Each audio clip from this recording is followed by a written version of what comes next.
கடவுள் இருக்காரா இல்லையா, பேய் இருக்கா இல்லையா, கோழியிலேருந்து முட்டை வந்ததா, முட்டையிலேருந்து கோழி வந்ததா, இந்த மாதிரி நிறைய கொஸ்டின்ஸ்க்கு இன்னுமே எனக்கு பதில் தருகிறேன். இதை பற்றி உங்கள் அபிப்பிராயம் என்னென்னு மறக்காமல் கமெண்ட்டில் சொல்லுங்கள். நம்ம சேனல் இப்போ தான் ஃபஸ்ட் டைம் பார்க்குறீங்க அப்படின்னா மறக்காமல் சப்ஸ்கிரைப் பண்ணிக்கோங்க. கடவுள் இருக்காரா இல்லையான்னு கேட்டால் எனக்கு பதில் தெரியாது. பட் மனித ரூபத்தில் கடவுள் இருக்காருன்னா கண்டிப்பாக இருக்காங்க. கடவுள்னால் நம்ம எப்படி அசியூம் பண்ணியிருக்கோம், நம்ம என்னது கெட்டது பண்ணாலும் நல்லது பண்ணுவாங்க, நம்ம கஷ்ட காலத்தில் உதவுவாங்க தானே. அப்படி நிறைய பேர் இருக்காங்க. யாருன்னே தெரியாது ஒருத்தருக்கு ஆக்சிடென்ட் ஆச்சுன்னா உங்களுக்கு தெரிஞ்சது அப்படின்னா நீங்கள் போய் பிளட் டொனேட் பண்ணுறீங்களா, அப்போ நீங்களும் ஒரு கடவுள் தான்.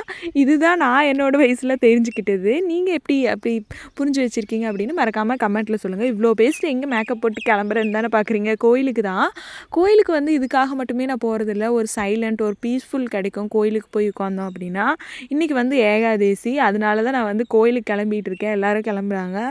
போயிட்டு நம்ம கோயிலுக்கு போகிறது சாமி கும்பிடணும், குறையெல்லாம் சொல்லி ஒருத்தர்கிட்ட அழுகணும்னு ஃபீல் பண்ணோம் அப்படின்னா நம்ம போகலாம். போயிட்டு சாமி கும்பிட்டு சாப்பிட்டு வந்துட்டோம். Bye guys.